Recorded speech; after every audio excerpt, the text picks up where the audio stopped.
আমার বয়সী একটা ছেলের সাথে ফেসবুকে খুব ভালোই আড্ডা জমে। বেশ কিছুদিন হাই হ্যালো করতে করতে ভালো একটা সম্পর্ক তৈরি হয়। সম্পর্কটা যদিও বা অতটা জটিল ও কঠিন ছিল না, এক পর্যায়ে বলতে পারেন যে অশ্লীলতা ছিল বেশিটাই। কেমন আছেন সবাই? আমি বিলকিস আপনাদের মাঝে ছোট্ট একটি গল্প নিয়ে আসলাম।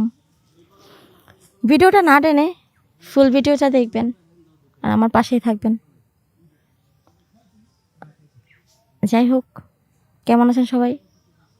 আমার জন্য দোয়া করবেন। আলহামদুলিল্লাহ, আমিও ভালো আছি। যাই হোক, তাহলে আজকের মূল গল্প শুরু করি। আমার স্বামী মারা যায়, বিবাহিত জীবন আমার স্বামী মারা যায় 10 বছর হলো। তিনি তখন মারা যায়, আমার 8 বছরের একটা বাচ্চাও ছিল। ভাই শেষ করলেন তো ভিডিওটা? যাই হোক, আসসালামু আলাইকুম সুপ্রিয় দর্শক মণ্ডলী, কেমন আছেন সবাই? আমি বিলকিস আপনাদের মাঝে ছোট্ট একটি গল্প নিয়ে। আশা করি না টেনে পুরো গল্পটা দেখবেন এবং পাশে থাকবেন। বাজে কমেন্টস কেউ করবেন না, কথাগুলো শুনবেন। যাই হোক, তাহলে আজকের গল্প বলি। বিবাহিত জীবন আমার। বিয়ের 10 বছর পর আমার হাজব্যান্ড মারা যায়। জীবনটা সুন্দরী ছিল, গুছানো জীবন ছিল। উনি যখন মারা যায়, আমার তখন একটা 8 বছরের সন্তান আছে, ছেলে সন্তান। তার নাম লাবিব। ছেলে সন্তান আছে। তারপর আমি একটা চাকরি করি। ওই চাকরি করতে করতে দিন যাচ্ছিল বেশ ভালোই, কিন্তু তার মধ্যখানে ভাবলাম যে একা এভাবে কিভাবে চলবো, কি হবে না হবে বুঝতে পারছিলাম না। ভাবলাম যে বিয়ে করব, কিন্তু বিয়ে করার জন্য কেউ প্রস্তুত ছিল না। আমার একটা ছেলে আছে বিদায় কেউ বিয়ে করার জন্য আমাকে রাজি হতো না। আবার তেমন চেহারাটাও ভালো না। যদি ভালো থাকতো তাহলে হয়তো বা পারা যেত। যাই হোক, চেহারাটাও তেমন ভালো ছিল না। ছেলে বড় হলে তাকে কলেজের হোস্টেলে দিয়ে দেই। যখন বড় হয়ে যায় তখন তাকে কলেজে হোস্টেলে দিয়ে দেই। এখন একা একা খুব কষ্টে থাকি। এর মধ্যে আমার বয়সী একটা ছেলের সাথে ফেসবুকে খুব ভালোই আড্ডা জমে। বেশ কিছুদিন হাই হ্যালো করতে করতে ভালো একটা সম্পর্ক তৈরি হয়। সম্পর্কটা যদিও বা অতটা জটিল ও কঠিন ছিল না, এক পর্যায়ে বলতে পারেন যে অশ্লীলতা ছিল বেশিটাই। যাই হোক, তারপর আস্তে আস্তে প্রেম হয়। আস্তে আস্তে প্রেম হয়, সব বুঝি। হুট করে একদিন দেখি ওই ছেলেটা আমাদেরই এলাকার। যখন দেখি, যাই হোক, ওই ছেলেটা ছিল আমার ছেলের বয়সী কিছুটা। ওই ছেলেটার সাথে আমার ভালোই একটা আন্ডারস্ট্যান্ডিং হয়ে গেছিল। তো যাই হোক, গল্পটা বুঝবেন, তারপর একটা শোনেন বলি। হলেও বিয়ে করার কথা চিন্তা করে ছেলেটার সাথে রিলেশনে জড়াই।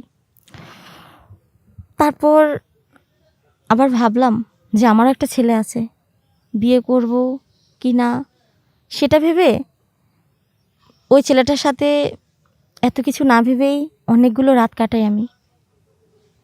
ওই ছেলেটার সাথে আমার প্রায় অনেক রাত থাকতে হতো। ছেলে নাই, একা বাড়ি, অনেকগুলো রাত কাটানো হতো তার সাথে। যাই হোক, এর প্রায় অনেক দিন পর এভাবে সময় দিনের পর দিন যাচ্ছে। তারপর দুজন মিলে বিয়ে করে ফেলি।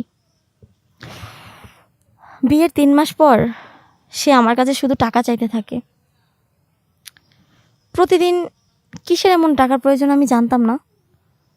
সে প্রতিদিন আমার থেকে টাকা নিত, আর আমিও ভাবতাম যেহেতু এখন আমার স্বামী, দিলেই বা সমস্যা কোথায়? যেহেতু দুইজনের লাইফটা ঘুরবো, একসাথে থাকবো সব সময়, তাহলে অবশ্যই তাকে আমার হেল্প করতে হবে। সেটা ভেবে দিনের পর দিন তাকে টাকা দিয়েই যাচ্ছি। বেশ কিছুদিন পর ও আমার টাকা দিয়ে একটা বাইক কিনে।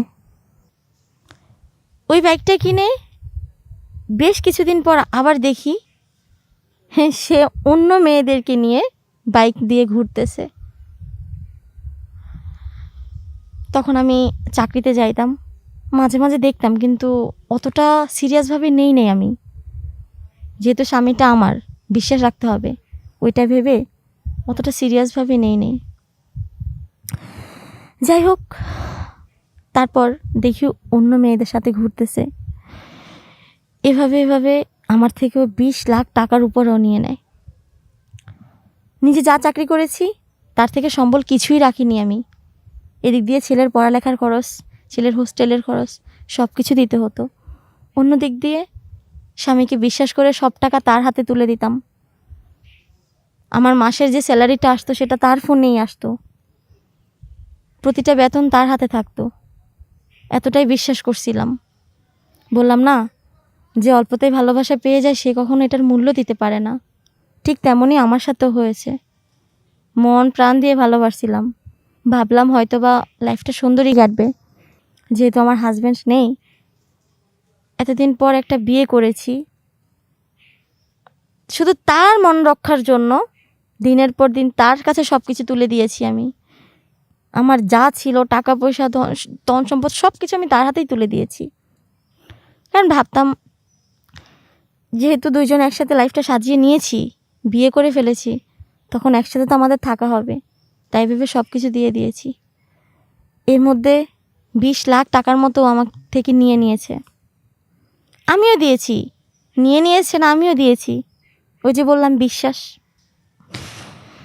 যাই হোক, তখন বুঝতে পারি, ও আসলে ধীরে ধীরে বুঝতে পারি ও আসলে আমাকে না, আমার টাকাগুলোকে ভালোবাসছিল। বুঝার পরে বুক চাপা কষ্ট নিয়ে কি বলবো আমি বুঝতে পারতেছিলাম না। তাকে কি বলবো?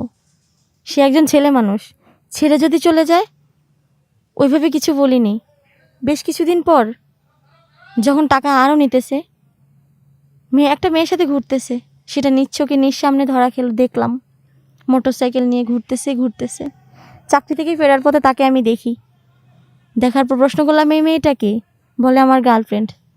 বাহ, কি সুন্দর! তাহলে আমি কি ছিলাম? আমার সাথে টাকা নেওয়ার জন্য তোমার রিলেশন, বিয়ে, সাজানো নাটক এগুলো তোমার? তারপর বুঝে গেলাম যে আসলে ওই ছেলেটা আমাকে ভালোবাসেনি। প্রথমে তো আমার দেহই ভোগ করলো, তারপর আমার টাকা সব কিছু নিয়ে নিল, সব। আমার অস্তিত্ব আর কিছু নেই। একটা ছেলে আছে, ছেলে তো আর কাছে থাকে না। যাই হোক, পরে আমি বুঝতে পারি, তারপর তাকে আমি ডিভোর্স দিয়ে দেই। তারপর এসবের কোনো নাম নেই না আর, ওইভাবেই আমি স্তব্ধ হয়ে যাই। কখনো কোনো ছেলের প্রতি আকৃষ্ট হইনি আমি আর, সব ছেড়ে দেই। নিজের একটা ছেলে আছে, ছেলেকে নিয়ে এখন আলহামদুলিল্লাহ অনেক ভালো আছি। সবাই দোয়া করবেন আমার ছেলের জন্য, আমার জন্য সবাই দোয়া করবেন। বাকি লাইফটা আমার ছেলেটাকে নিয়ে সুন্দর মতো কাটাতে চাই না কোনো দেহভোগকারী কোনো পুরুষ, চাই না যে মন না বুঝে টাকার প্রতি আকৃষ্ট, চাই না এমন কোনো পুরুষ যার মন নাই, যার মন শুধু টাকা পয়সা। আমার দেহ, আমি ওইরকম মানুষের মন চাই না। আমারও একটা মন আছে, ওই মনটাকে বিশ্বাস করে আমি তাকে দিয়েছিলাম, কিন্তু সেটা সে বুঝতে পারেনি। যাই হোক, আপনাদের সাথে শেয়ার করার এইটুকু ছিল। কেউ বাজে কমেন্টস করবেন না প্লিজ। এসব যে আমার লাইফে হয়েছে সেটা কিন্তু না, আরও অনেক মেয়ের লাইফে এসব ঘটনা ঘটে থাকে। আবার হয়তো বা সামনে ঘটবেও, বলা তো যায় না। কার লাইফে কখন অ্যাক্সিডেন্ট হয় সেটা কেউ বলতে পারে না। বিপদ তো আর বলে আসে না। আমার লাইফে না হয় ঘটেই গেল, মেনে নিলাম, স্তব্ধ হয়ে গেলাম, চুপ হয়ে গেলাম। তো যাই হোক, আমার ভিডিওটা যদি ভালো লেগে থাকে, যদি কিছু শিক্ষণীয় থাকে, বা যদি কোনো ভুল থাকে, তাহলে ভুলটা আমাকে ধরিয়ে দিবেন কমেন্টস বক্সে। আপনাদের কাছে এটুকুই চাওয়া। তো ঠিক আছে, সবাই ভালো থাকবেন, সুস্থ থাকবেন। আমার জন্য, আমার ছেলের জন্য দোয়া করবেন। আপনাদের জন্য শুভকামনা রইল। ভালোবাসা আবিরাম। সবাই ভালো থাকবেন। আসসালামু আলাইকুম। আল্লাহ হাফেজ।